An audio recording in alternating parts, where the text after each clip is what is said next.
વિદ્યાર્થી મિત્રો, આજે આપણે ધોરણ 11 દ્વિતીય ભાષા ચેપ્ટર નંબર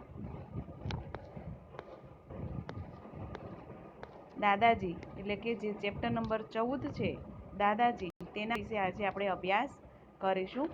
એમાં આપણે અગાઉ પાર્ટ 1 અને 2 ની અંદર થોડી માહિતી મેળવી ગયા છીએ. હવે આપણે પાર્ટ 3 ની અંદર જોઈએ છીએ કે કલ્યાણીની આંખો મીચાઈ ગઈ. આંખ મીચાઈ જવી એટલે કે નીંદર આવી ગઈ. ચારે બાજુ છૂટા છવાયા ઉતારો પડ્યા હતા. કલ્યાણીની આંખ મીચાઈ નહીં, એટલે કે એની આંખ બંધ ન થઈ, તેને નીંદર ન આવી. ચારે બાજુ હૃદયમાં ઊંડે ઊંડે વેદના થતી હતી. એણે ચારે બાજુ નજર ફેરવી. વેદના થવી એટલે કે દુઃખ થતું હતું. એમને યાદ હતી કે એમના દાદાજી અત્યારે શું કરતા હશે. કંઈક એમના ખૂણે એના દાદાજીની યાદ આવતી હતી. એણે ચારે દિશામાં તે નજર ફેરવે છે. એમાંથી જે 2-3 કુટુંબો છે ત્યાં આરામ કરતા એમને નજરે દેખાય છે. એને અકળામણ થવા લાગી. અકળામણ થવી એટલે કે બેચેની થવા લાગી. 2-3 પડખા ફેરવીને છેવટે ઉઠીને એ બહાર નીકળી ગઈ. નિરભ્ર આકાશમાં તારા ચમકી રહ્યા હતા. ચારે બાજુ છૂટાછવાયા ઉતારો પડ્યા હતા. કોઈક જાગતા વાતો કરતા હતા. કલ્યાણી વેઇટિંગ રૂમમાંથી સહેજ આગળ આવીને થોભી ગઈ. દાદાજી શું કરતા હશે? એના મનમાં પ્રશ્ન ઉઠ્યો. દાદાજી માથું દુખતું હશે? એના મનમાં બીજો વિચાર આવ્યો. રાત્રે એમને પાણી કોણે આપશે? એનું દિલ બોલ્યું. સામે થોડાક રેકડીવાળા ઊભા હતા. એમાં એક બુઢ્ઢો હતો. દેહ પર ચામડી જાણે સંકોચાઈ ગઈ હતી. દાદાજી આવા જ લાગે છે, એને મનમાં જ કહ્યું. વળી એને થયું, દાદાજી અત્યારે શું કરતા હશે? હવે કલ્યાણીને નીંદર નથી આવતી. પોતે બેચેન અનુભવે છે. દાદાજીના વિચારો એમને કોરી ખાય છે કે દાદાજી શું કરતા હશે? દાદાજીને કોણે દવા આપી છે? દાદાજીએ પાણી પીધું હશે કે નહીં? આવા અનેક પ્રશ્નો તેના મનમાં ઉઠે છે. અને એકલામાં જ એક દૂરથી એમને કોઈ બુઢ્ઢો લારીવાળા વૃદ્ધ પુરુષ દેખાય છે. પોતાની સામે જોઈ રહેલી આ છોકરીને જોઈને બુઢ્ઢો રેકડીવાળો એને રેકડી લઈને એની આગળ આવ્યો. હવે કલ્યાણી એમને દાદાની નજરે જુએ છે, પરંતુ અહીંયા જે લારીવાળો છે, જે વેચી રહ્યો છે, એને એવું લાગે છે કે આ દીકરીને કંઈક લેવું છે, એટલે એમની પાસે આવે છે. ડોસુ મુસલમાન લાગતો હતો, કારણ કે એમનો પહેરવેશ, એમની દાઢી, એ બધું જોઈને એ મુસલમાન હોય એવું લાગતું હતું. કોમળ અવાજે એણે કહ્યું, કાંઈ લેશે માં? આ સફરજન સરસ છે. ને એણે 2 સુંદર સફરજન સામે ધર્યા. કલ્યાણી એને સામે જોતી રહી.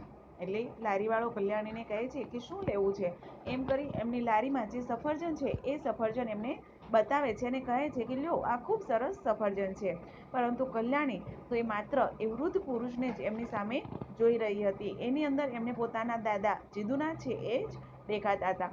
આવો જ અવાજ એણે પહેલા કંઈક સાંભળ્યો છે. આ જ માયાળુ અવાજ, આવી જ કોમળ નજર, આ બરાબર દાદાજીનો જ અવાજ છે.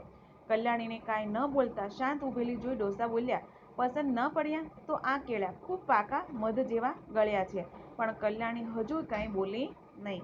એટલે કલ્યાણી તો પેલો લારીવાળો છે એ બોલે જાય છે, સફરજન આપે છે, છતાં પણ કલ્યાણી એની સામે અનિમેષ નજરે જોયા કરે છે. એની અંદર એના જે અવાજ છે એ અવાજમાં એમને પોતાના દાદાનો અવાજ, એની મીઠાશ એમને દેખાય છે. એટલે લારીવાળો છે એ ફરી એમને કહે છે કે શું તમને સફરજન ના ગમ્યા? તો તમે કેળા લો. અને કેળા પણ કેવા છે? મીઠા મધુર મધ જેવા છે. પણ છતાં કલ્યાણી કશું જ બોલતી નથી. એના મનમાં શબ્દો ઘૂંટાતા હતા.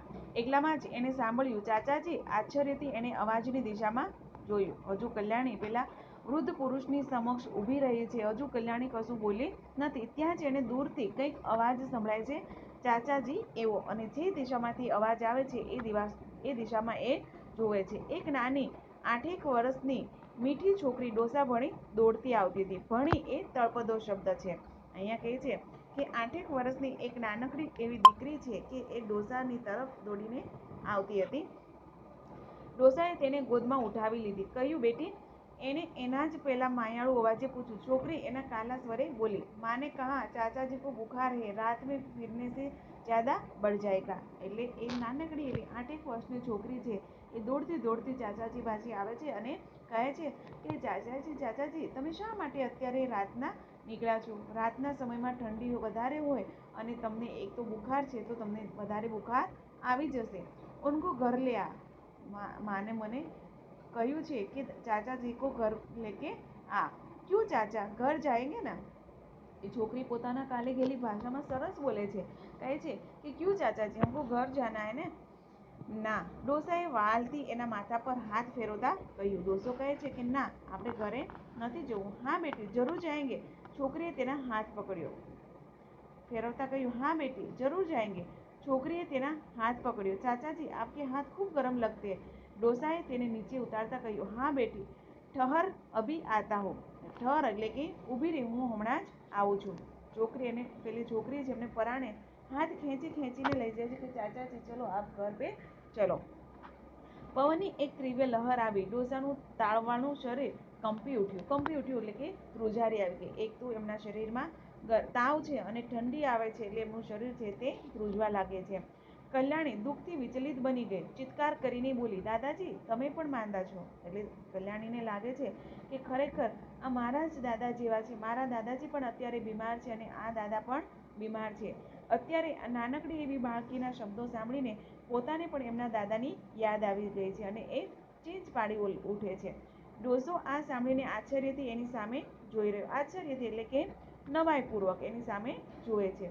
કલ્યાણીના ચહેરા પર ગાઢ વેદના જોઈને એ દુઃખ પામ્યો હોય એમ કંઈક બોલવા જતો હતો। એટલે કલ્યાણીના અવાજમાં કંઈક દુઃખ છે એવું સાંભળીને પેલો ડોસો છે કંઈક બોલવા જાય છે। એટલામાં જ બીજી બાજુથી એકદમ કોલાહલ સંભળાવા લાગ્યો। થોડા ઉતારુઓ બેઠા થઈ ગયા, કેટલાક સામાન એકઠા કરવા લાગ્યા અને બીજી બાજુથી ગાડી આવી રહી હતી। એટલે કે ગાડીનો જેવો અવાજ આવે છે એટલે બધા જ ઉતારુઓ જે જવા માટે તૈયાર છે બધા જ પોતપોતાનો સામાન એકઠો કરવા લાગ્યા અને બોલચાલ થવા લાગે। કલ્યાણી આ બધું જોઈ રહી, દૂરથી ગાડી કસી આવી રહી હતી।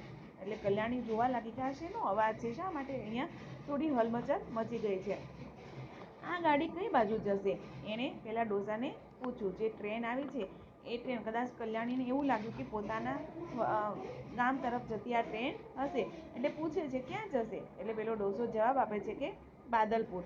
પોતાના જ ગામ ભણી ગાડી, પોતાના ગામ ભણી એટલે કે ગામ તરફ આ ગાડી જઈ રહી હતી।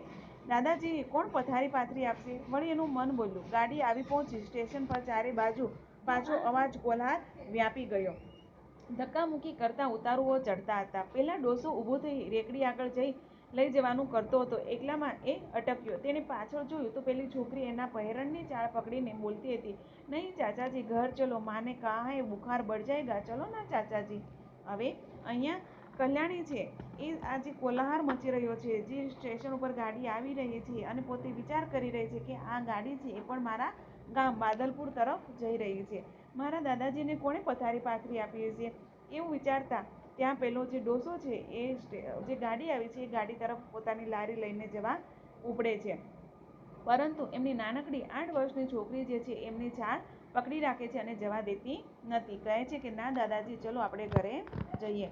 કલ્યાણીનું મન હાહાકાર કરી ઉઠ્યું। હવે કલ્યાણીનું મન હાહાકાર એટલે કે અંદરથી એટલી બધી વેદનાથી ભરાઈ ઉઠ્યું। તેની નજર સમક્ષ જીદુનાથનો જીર્ણ થઈ ગયેલો દેહ દેખાવા લાગ્યો। જીર્ણ એટલે કે જર્જરિત થઈ ગયેલો દેહ એમને દેખાવા લાગ્યો। દેહ એટલે પણ શરીર।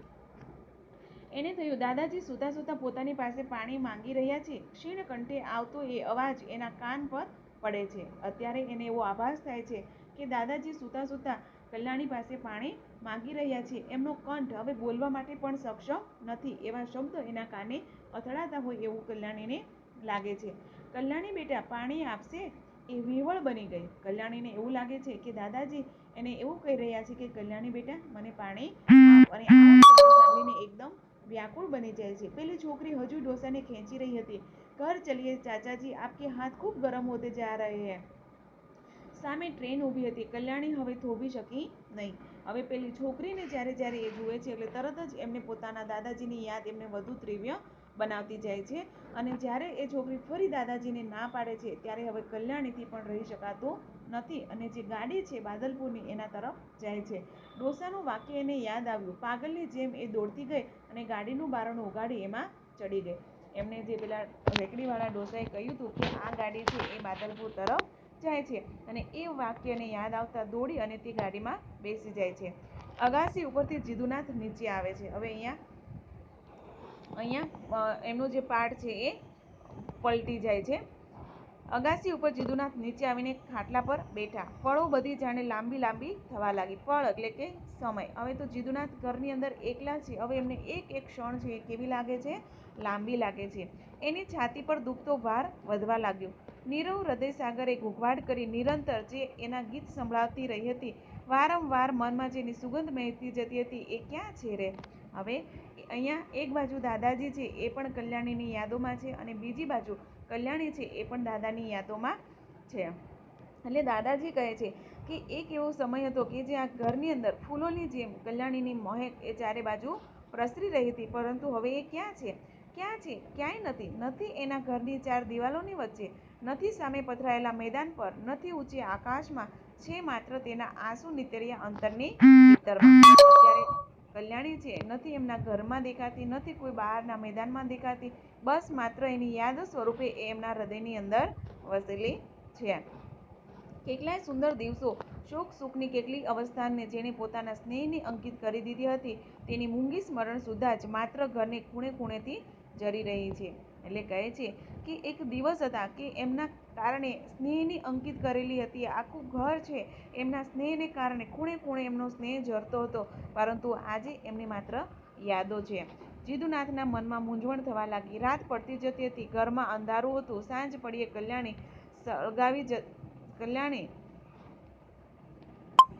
દીવો સળગાવી જતી, રાત પડખે કોઈ ખૂણામાં ધૂપસળીની મહેક કરતી જતી, પ્રેમ ભરપૂર કંઠે આવીને એ પૂછી જતી, દાદાજી જમવા બેસીશું? હવે દાદાજીને પડઘા લાગે છે. અવાજ સંભળાતો હોય એવો એને એક એક ક્ષણે એમને કલ્યાણીના અવાજો સંભળાય છે. જેમ દિવસ આથમતો જાય, સાંજ પડતી જાય, તો ઘરની અંદર પોતે દીવા સળગાવે છે અને ખૂણામાં ધૂપસળીની મહેક છે એની જેમ પોતે પણ મહેકી ઉઠતી અને પ્રેમપૂર્વક દાદાજીને કહેતી કે દાદાજી હવે આપણે જમવા બેસવું છે. જીદુનાથ બળપૂર્વક હાંકી કાઢવાનો પ્રયત્ન કર્યો, પણ દુઃખભરી મધુર સ્મૃતિનો બોજ એમના મનને દંદ્રિત બનાવી દેતો હતો. જીદુનાથ બળપૂર્વક તેને દૂર કરવાનો પ્રયત્ન કરે છે, કે ભૂલી જવાનો પ્રયત્ન કરે છે, પરંતુ કોઈ પણ સંજોગોમાં એમને ભૂલી શકતા નથી. એને એ આલિંગી શકતો નથી, દૂર પણ ધકેલી શકતો નથી. અત્યારે જીદુનાથની પરિસ્થિતિ એવી છે કે પોતે કલ્યાણીને પોતાની બાહોમાં નથી લઈ શકતો અને એમના નજરથી એમને દૂર પણ કરી શકતો નથી. હૃદયની નિર્બળ લાગણીઓ જીવનના બળને વિખેરી રહી છે. હવે હૃદયની જે નિર્બળ લાગણીઓ, અતિશય જ્યારે આપણે કોઈને પ્રેમ કરતા હોઈએ ત્યારે એમના પ્રત્યેનું જે આપણે દૂર કરવાનું ગમે તેટલા માનીએ તો પણ આપણે અંદરથી એ નિર્બળ બનાવી મૂકે છે. મન અભાવ બનતું જાય છે. જીદુનાથની આસપાસ અંધારા ઘેરાવા લાગ્યા. પેલું નાનકડું વ્યાકુળ મોં વારે વારે જાણે કહી રહ્યું હતું, શા માટે મને દૂર મોકલી દો છો?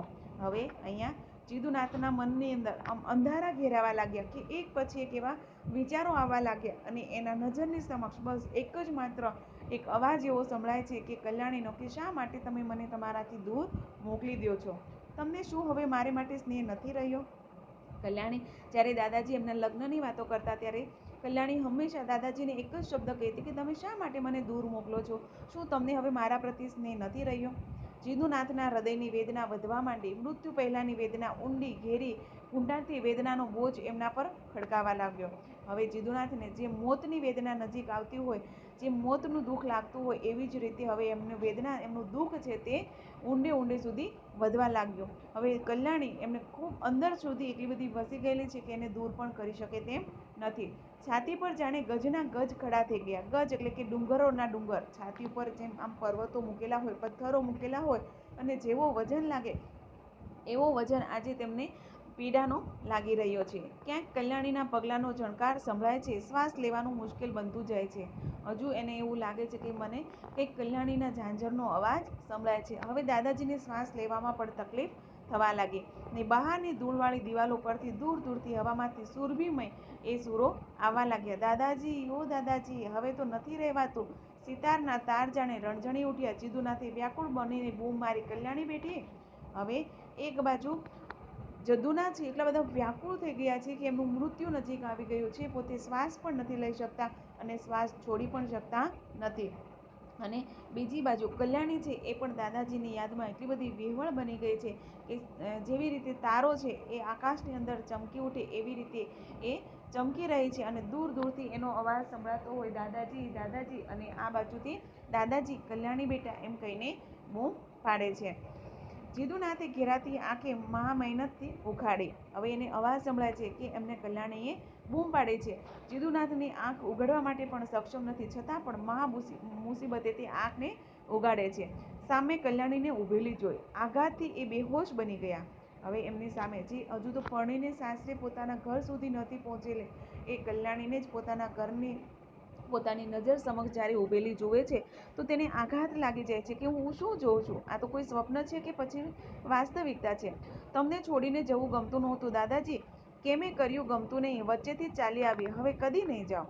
અહીંયા દાદાજીને કહે છે કલ્યાણી કે હું તમને છોડીને ગઈ, મને જરા પણ નહોતું ગમતું. હું અધવચ્ચે રસ્તામાંથી જ બધાને છોડીને હું પાછી આવી ગઈ છું. અચાનક જ જંકશન સ્ટેશન પરના આરામ ઘરમાંથી એકાએક રાતે ગુમ થઈ ગયેલી કલ્યાણીને શોધવા બીજે દિવસે સવારે વરપક્ષના લોકો જીદુનાથને ઘેર આવ્યા. કારણ કે વરપક્ષના લોકોને પણ ખબર હતી કે કલ્યાણી જશે તો બીજી કોઈ જગ્યાએ નહીં જાય. એમને માત્ર જો કોઈ આકર્ષી રહ્યું હોય તો એ માત્ર દાદાજીનો પ્રેમ છે.